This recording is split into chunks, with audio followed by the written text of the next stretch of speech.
నమస్తే, welcome to our channel. Ram Charan, ఉపాసన దంపతులకు జనవరి 31న కవలలు జన్మించిన సంగతి మనకు తెలిసిందే.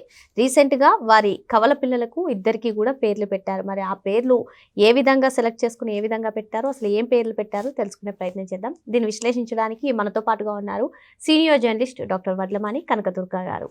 నమస్తే మేడం. నమస్తే అండి మేడం, రామ్ చరణ్, ఉపాసన దంపతులకు ఇంతకు ముందు ఒక అమ్మాయి పుడితే క్లీంకారా అని చెప్పి లలితా సహస్రనామాల్లో పేరు సెలెక్ట్ చేసుకుని పెట్టడం జరిగింది. ఇప్పుడు మళ్ళీ ఈ జనవరి 31న వారికి కవలలు జన్మించడం, కవలలకు కూడా పేర్లు పెట్టినట్టుగా తెలుస్తుంది. ఆ పిల్లల పేర్లు ఏ విధంగా తీసుకున్నారు? ఇది కూడా ఆధ్యాత్మిక భావంతోనే పెట్టారా? పేర్లు ఏంటి, ఏం చెప్తారు మేడం? అంటే వీళ్ళు ఈసారి పేర్లు పెట్టడం అనేది సంప్రదాయబద్ధంగా పెట్టారని అర్థం. మీరన్నారు ఆధ్యాత్మికంగానే. ఆ అమ్మాయికి లలితా సహస్రనామం నుంచి పెట్టినట్టుగానే ఈసారి తాత శివశంకర్ వరప్రసాద్లోంచి శివ, తండ్రి రామ్ చరణ్ నుంచి రామ్ తీసుకుని శివరామ్ అని పెట్టారు. అంటే తాత తండ్రుల పేర్ల కలయికతో పేరు పెట్టడం జరిగింది. ఇక్కడ మీరు ఉపాసనని, రామ్ చరణ్ని మనం అభినందించాల్సిన అంశం ఏంటంటే, వాళ్ళు ఎంత మోడర్న్గా అనిపించినా వాళ్ళు సంప్రదాయాలకి బాగా పెద్దపీట వేస్తారు. అంటే ప్రాచీనంగా అనుకునే పేర్లే వాళ్ళు పెట్టడం జరిగింది. చాలామంది ఇదేంటండి ఈ పేర్లు పెట్టారంటే, అది కాదు. అంటే వాళ్ళు గౌరవం ఇచ్చారు పెద్దలకి. ఈ మధ్యకాలంలో ఎవరు కూడా అత్తమామలకు కానీ తల్లిదండ్రుల పేర్లు కానీ పెట్టట్లా. అంటే అవి కొంచెం మొరటుగా ఉన్నాయనో, లేదు ఏంటో కొత్తగా పెట్టాలి అని. ఆ కొత్తగా పెట్టాలనుకుని అర్థం పర్థం లేని పేర్లు పెట్టేవాళ్ళు ఉంటున్నారు. అర్థాలు చూసుకుని పెట్టడం కూడా ఎక్కువైంది. మనకి ఈ గూగుల్ వచ్చాక, సోషల్ మీడియా వచ్చాక పేర్లు అర్థాలు తెలుసుకోవటం ఈజీ అయిపోయింది. గతంలో అయితే మనం డిక్షనరీలు వెతుక్కుని లైబ్రరీల చుట్టూ తిరిగి అలా చేయాల్సి వచ్చేది. కాబట్టి ఇప్పుడు ఏమైందంటే, ఈ పేర్లు అనేవి మనం పాత తరంవి అనిపించినప్పటికీ వాళ్ళకి ఇష్టమే వాళ్ళు పెట్టుకున్నారు. రెండోది, ఉపాసన క్లియర్గా చెప్పారు, మేము జ్యోతిష్యం శాస్త్ర ప్రకారమే నేను పిల్లల్ని కన్నాను అంటే ముహూర్తం చూసుకుని రాత్రి 11:30కి జనవరి 31 కంటం జరిగింది. అంటే పునర్వసు నక్షత్రం అవన్నీ కూడా చూసుకున్నారు, తిథి వార నక్షత్రాలు అన్నట్టుగా. అదేవిధంగా ఇప్పుడు పేర్లు కూడా వాళ్ళు మరి జ్యోతిష్యుని అడిగి పెట్టుకున్నారు. పెద్దలు అందరితోటి సంప్రదించాక పెట్టామని చెప్పారు. అంటే ఇంట్లో కుటుంబ సభ్యులతో కూర్చుని ఆలోచించుకుని.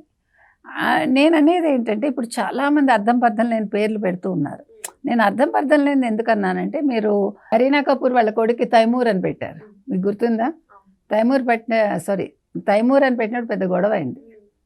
దాని మీద సోషల్ మీడియాలో రకరకాల కమెంట్స్ వచ్చాయి. అంటే తైమూరు దండయాత్రలు మనకు తెలుసు, మన భారతదేశంలో జరిగిన దండయాత్రలో తైమూర్ దండయాత్రలు ఒకటి. దానివల్ల హిందువులు ఎంత ఉచ్చకోత కోయబడ్డారు, ఇవన్నీ ఉన్నాయి. కాబట్టి ఆ పేరు ఎందుకు పెట్టుకున్నారు అని. అంటే కొన్ని పేర్లు అనేవి మనకి చరిత్రలో కొన్ని సంఘటనలు గుర్తుగా ఉండిపోతాయి. అది చెడుకి అన్నప్పుడు అలాంటివి మనం వాడం కదా, మీకు నచ్చచ్చు, అది వేరు. కాబట్టి ఇప్పుడు ఈ పేర్లు పెట్టడం అనేది, వాళ్ళు మామూలు పేర్లు పెట్టినా కూడా అది వాళ్ళకి ఇష్టమే పెట్టారు. అన్వీరాదేవి అంటే అపరిమితమైన ధైర్యం, తర్వాత సాహసం, నీతి, వీటికి ప్రతీకట. అది ఆడపిల్లకి కావాల్సిన ధైర్యమే. అంటే అలా కూడా చాలా బాగా పెట్టారు ఆ పేరు. ఎందుకంటే ఈ రోజుల్లో మనకు కావాల్సింది ధైర్యం అండి. ధైర్యాన్ని మించిన ఆస్తి లేదు. ఒక రాజు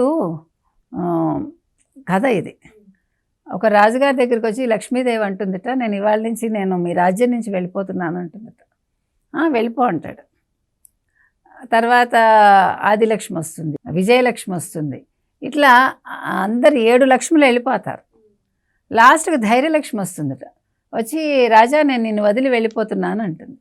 అంటే రాజు అంటట, అదేంటమ్మా నువ్వు ఉన్నావని నేను ధైర్యంగా వాళ్ళందరినీ వెళ్ళిపోమన్నాను, నువ్వు లేకపోతే ఇంకా నాకు వాళ్ళందరూ ఉండే ఏం ప్రయోజనం అంటాడు. అప్పుడు ధైర్యలక్ష్మి ఉండిపోతుంది. అంటే ధైర్యలక్ష్మి ఉంటే మిగతా 7 లక్ష్ములు ఆటోమేటిక్గా మనకు వస్తాయి. అందుకే ధైర్య సాహసే అన్నారు. కాబట్టి మనం అనుకుంటాం మనకు అన్నీ తెలుసని, చిన్న సూక్ష్మమైన అంశాలు కూడా మనకు తెలియదు. కానీ ఉపాసన కావచ్చు, రామ్ చరణ్ కావచ్చు, లేకపోతే వాళ్ళ కుటుంబ సభ్యులు కావచ్చు, ఈ పేరు పెట్టడం ఎంత బాగా పెట్టారో ఇప్పుడు మనకు అర్థమవుతుంది. క్లీంకారా అనేది కూడా దాన్ని బాగా అసలు అందరూ కూడా దాన్ని ముక్కలు చేసి అసలు ప్రొనౌన్సియేషన్ రాక, అది తెలియక రకరకాలుగా చేశారు. కానీ తర్వాత అలవాటు పడ్డారు. అలాగే ఈ పేర్లు కూడా పెద్ద కష్టంగా ఏం లేవు. ఇప్పుడు శివరాం, అన్వీరాదేవి బాగుంది. కాబట్టి పేర్లు అనేవి ఎలా పెట్టినా కూడా మనం పిలుచుకోవటానికి వీలుగా ఉండాలి. మనం ఉచ్చరించడానికి వీలుగా ఉండాలి, ఉచ్చారణ దోషాలకి అవకాశం లేకుండా ఉండాలి. అలాంటి పేర్లు వాళ్ళు నిర్ణయించుకున్నారండి. వాళ్ళన్నీ ఓపెన్గా చెప్తున్నారు. తన ఉపాసన కూడా నేను అదే రూమ్ కావాలని పట్టుబట్టాను అంటే అమ్మాయికి సెంటిమెంట్. సో అది ఆవిడ ఇష్టం. సెంటిమెంట్స్ ఏంటండి మీకంటే, ప్రతివాడికి సెంటిమెంట్స్ ఉంటాయి. నేను దేవుణ్ణి నమ్మనన్నవాడు కూడా భయపడి చేస్తాడు ఏదైనా రోగం వస్తే. అది ఎందుకంటే మనకి అవకాశం రానంతసేపు లేదా అవసరం రానంతసేపు పైకి బీరాలు పలుకుతాం. కానీ వీళ్ళు ఓపెన్గా అన్నీ ఒప్పుకుంటున్నారు. అది మనం మెచ్చుకోవాలి. కాబట్టి ఇవాళ వీళ్ళు పేర్లు పెట్టడం చాలా బాగుంది.